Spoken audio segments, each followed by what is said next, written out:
bloodbath there in those And that, rounds. again, is more team against team action, right? Drewby and Slush both on Team Root Gaming.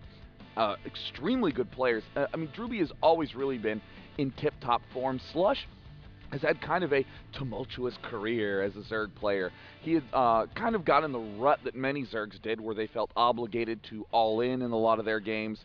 They wanted to play the long term, but they would see early pressure coming, and there we have Drewby on the left and Slush on the right, setting up their mouses.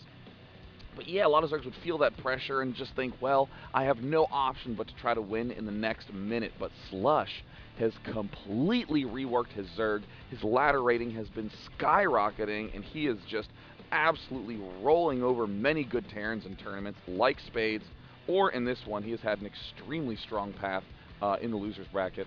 Now that's one side of the losers bracket. Then, of course, on the other side, we've got the guy that took second at MLG DC and eliminated EG Idra from this competition. Select going up against another Team Liquid member, Tyler. Yeah, both of these players are incredibly good. Yeah. They battled it out at MLGDC, where Select was able to best Tyler in an extended series. For any of you who are unfamiliar with that rule, all rounds are best of 3 unless 2 players have actually played before, right. in which case it becomes a best of 7, where you begin with the previous score. So this had actually happened once in this tournament with Inca, who was 0-2 against Phoenix, went 4-1, and then put the score to 4-3, so barely edging the win over Phoenix in a very impressive display of skills. But I mean, this is going to be a very, very close match between Tyler and Select from Dignitas. Select, though, I think is feeling very happy after that win against Idra. Yeah, there's no doubt about it. I mean, if there was something that could just give you just a shot to the arm of adrenaline and motivation to go back into the tournament, you've just eliminated the guy that prevented you from getting first place in the last tournament. It's got to bring a certain level of comfort going into it. However, these guys, depending on how it goes on, Select or Tyler moves on, they'll be relaxed, like, oh, whew, that was great. And then immediately they will slam face first into a brick wall because they will have to face the winner of Kiwi Kaki versus Rhett. That's probably the strongest competition in the losers bracket. I gotta agree. I mean, those players are just absolutely phenomenal. Kiwi Kaki had somewhat of a disappointing performance against the little one. Ordinarily, Kiwi Kaki is well known for his extremely good control, but more importantly for his very good late-game calm decision-making. We saw a lot of players yesterday who were playing quite well, but in the late game kind of faltered, like HD Stacraft was playing quite brilliantly. Right. But a few times he needed to pull his army back, but panicked and sent it forward. Kiwi Kaki never makes those kind of mistakes, but against TLO, he got knocked down in some very, very short games. And you know, if people ask, oh, what's your prediction? Who are you looking for? And, you know, at MLG DC, I really expected Rhett to perform very well. And one of the things that he said himself is that, you know, Wheat, I just wish that I had a little bit more time with the game. A month was given to him, and what a month can do. And so I have to actually go on record and say that I still feel like Rhett is probably my Zerg favorite for this competition. I will say, though, but don't forget about the winners bracket matches, because now EG, as you know, does have an extremely good Zerg player by the name of Machine. Yeah. And really, Machine has had the worst luck ever at MLG. At the first MLG in Raleigh, oh yes indeed, at the first MLG in Raleigh, he played against his teammate in Control first round and was 2-0'd. In fact, even at a show match at WCG, in Control, 2-0'd Machine. Yeah. And then at DC, in Control and Machine meet in the losers bracket, and in Control, 2-0's Machine. And then in the third round of winners, it's Machine against in Control, and Machine manages to win. Yes. And then Machine plays against the infamous Select, there we go. I knew it was someone infamous. I mean, he had this brutal path, but then suddenly 2-0ing Select. Remember, Select did knock Idra out of the tournament, so he's no slouch in TVZ.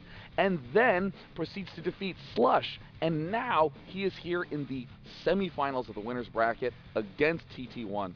You know, if going from one extreme to the other, getting knocked out so early, MLG Rally, MLG DC, and then to be here in the final four of the winner bracket, it's really, really an amazing feat by Machine. I think a lot of players are finally seeing, even you had mentioned that Machine's always been a great player, just finding his zone, his groove, if you will, and he certainly has found it here in this particular competition. Now, playing TT1, a player that I think has surprised even a lot of folks here. Hasn't gotten a whole lot of screen time here on the stream, but but I mean, he's an extremely vicious Protoss player and has had one of the hard paths through the tournament. I mean, there were players who did get kind of a nice, easy 3 or 4 rounds. There were players who had the harder ones, and that was definitely TT1. First round plays against Vibe, loses the first game and wins the next 2, and then keeps winning, and even knocked Sen into the loser's bracket, knocks the little one into the loser's bracket. Now he's here in the semifinals. And one thing that isn't talked about enough is how players play outside of the tournament, what they're doing mentally and with their bodies to prepare. And I saw TT1 right after the tournament just going up to his hotel room to go asleep. A lot of other players were, going down to get some food, to hang out and chat and party with other players. Absolutely not. TT1 went to bed, and his play has been very, very crisp. And those results are impressive. He's not edging out wins. It's 2-0, 2-0, 2-0, right. 2-0. Right, and you make a great point too. A lot of dedication. Some people, they need that extreme focus. They need to make sure that they have their rest, and they know what they need to do in order to perform at their best. And as a result, well, his games speak for themselves. I think that is going to be a tough matchup for both of these players, and a breakthrough matchup. Because regardless of which one of them wins, they are in the upper bracket final. Yeah, one of those players, actually one player from each of the semifinals is guaranteed to be in the top 3. Right. Because that is the way that double elimination works. And what's also really interesting is that in the top 4, we have TT1 from Fnatic MSI, Machine from EG, Pain User from the new Lazarus Gaming, and Jinro from Team Liquid. So 4 different teams represented in those semifinals. And of course, we just did a brief intro of the other bracket semifinals, Jinro against Pain User. Yeah, I mean, Jinro, of the games yesterday, and I even told him this yesterday, I just said, probably one of the best games that I've had the opportunity to cast. Oh, yeah. From an entertainment standpoint, from a control standpoint, from a multitasking standpoint, like the amount of things that were going on. And, if you get the opportunity to go back and see that game 2 between Jinro and Sock, you look at that mini-map while you're playing, and you realize that we were only able to show you a fifth of what was going on, because the moment there was a battle here, something going on down here, a little harassment here, a single stalker making the planetary fortress almost worthless on the island, like, it was amazing. So I'm very excited. Pain User is so unique as an individual. He's so confident in himself, and he allows that he takes it into his games.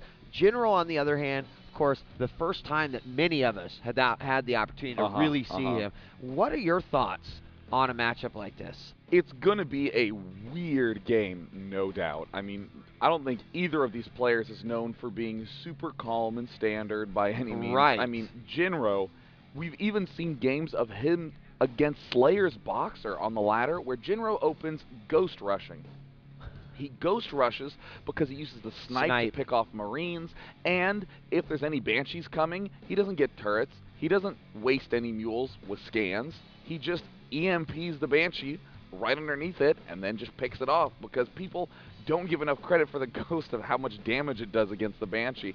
And then Jinro has also been seen in the late game to just suddenly go mass Thors against Terrans. So it's a very, very unusual style. Now, Pain User, on the other hand, has shown a lot of flair in the later stages of the tournament. I mean, against Liquid Tyler, opening up Marines, Marauders, and Vikings. Everyone's seen that before. But then transitioning into Thor, Banshee, Hellion, Marine, Marauder. Units that people rarely ever use in the later stages of the game. And if they do, just for harassment. But suddenly dominating Liquid Tyler. So he has a lot of surprises up his sleeve. One other thing I'd say about Pain User is that he really is able to just spit out these armies that are phenomenal for the situation he's in. Oh, yeah. Yesterday we saw it. Oh my gosh, my Viking count's low. Okay, here's 25 Vikings. Oh, I need to go take out the expansion. Cool, these 3 Hellions will go off and do it. Yeah. All while maintaining that core army that's ultimately was chipping away at Tyler. Just really impressed. I mean, of these 4 players that are in the upper bracket, it's hard to pick one. That's why I chose Rhett down the losers bracket, because if I was like, oh well, because to try to even come up with winners on these 4 players, it makes my brain hurt a little bit. If I had to choose one, I would probably go with Liquid Jinro for 2 reasons. First of all, the styles that he has shown in this tournament are so unique. In the games against Liquid Red that I literally just watched on my computer before we went live, he did a very unusual Marine, then Tech Lab, straight back to Marines, and was getting stim by like 16 food. Extremely fast stim. And then, right after that, extremely fast combat shield. So he just kept pushing and pushing with small amounts of Marines and Marauders. And most Zergs are thinking, oh yeah, I have all the pressure. I can knock down the backdoor rocks on Blistering Sands and immediately win. By the time Liquid Ret knocked down the back door, which was as fast as he could, Jinro already had stim and combat shield. So Jinro pushed back and won immediately. Very, very unique. And the second reason is that I have known this person since 2005, and this is the first time I've ever met him in real life, and he's just a very, very nice person. Yeah. He's helped me train for so many tournaments in Brood War, and is always happy and willing to go over replays, and if you want him to test a strategy, he is more than happy to just test the same thing 50 times in a row. It is just really, really, really a kind of player who knows the way that RTS works, who knows how training works. Well, and again, as you said, we've got nice race distribution throughout the remaining players. It's fairly even. We've got almost every team with some level of representation here. So it really goes to show the incredible growth of the players, of the teams here, and the StarCraft 2 competitions and the community. Again, generally everyone just having a really good time, and I think that even the players themselves excited for the matchups here. Of these players that are remaining, there are 12. We will find our top 8. And, it's just kind of funny when we think back and, some of those players that we were telling you to watch did get a swift elimination from this competition. Seeing some new faces here that are could be set up to go into the top 8. That includes TLO, of course, Rhett, Jinro, TT1. So very, very, very, very excited. I want to steal this list just to think about the teams that are still doing well. In the winners bracket, we said that there were, of course, 4 players from Team Liquid, but in the losers bracket, we have TLO, Huk, Tyler, and Rhett. Of the remaining 12 players, 5 are Team Liquid. That's hard to do. That is a lot of players. Also, we have Select from Dignitas, Drooby, Slush, and Kiwikaki, all from Team Root Gaming. I mean, very, very good team distribution, and you're really starting to see why Team Liquid, Dignitas, thanks largely to Select, EG, and Root are always constantly coming up to the top again and again and again. Even in these 128-person brackets, we still get to see the same players and the same teams rising to the top again and again and again, and that is so hard to perform consistently. Yeah, additionally, you think about the international presence that is here. We were very excited about the fact that 2 international players or 3 international players were at DC, but if you take a look at some of the top, I can count at least 1, 2, 3, so four potential international players in that top 12.